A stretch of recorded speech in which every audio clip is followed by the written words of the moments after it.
মই চিম্পী কলিতাই অনন্ত দাসৰ স্বৰচিত কবিতা এটি পাঠ কৰিবলৈ লৈছোঁ।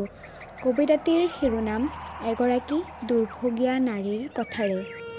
মোৰ শৈশৱৰ দিনবোৰ ৰঙীন আছিল। ইচ্ছা অনুসৰি গৈছিলোঁ স্কুল কলেজলৈ।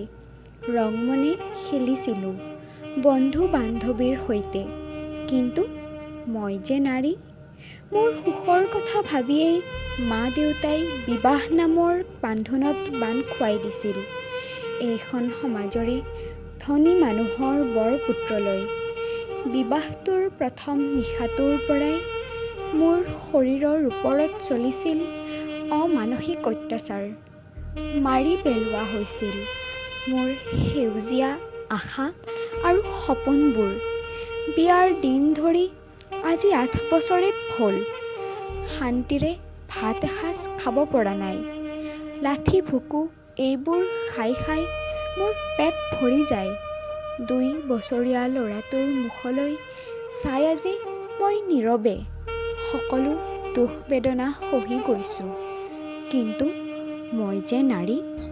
মোৰোতো সুখে শান্তিৰে জীয়াই থাকিবলৈ মন যায় এইখন সমাজত। হে পুৰুষ সমাজ, নাৰীক ইমান দুৰ্বল বুলি নাভাবিবা। নাৰীৰ দুখ বেদনাবোৰ বুজিবলৈ চেষ্টা কৰা। নাৰীৰ বাবেই এই সেউজীয়া পৃথিৱীখন দেখিবলৈ পাইছা। ধন্যবাদ।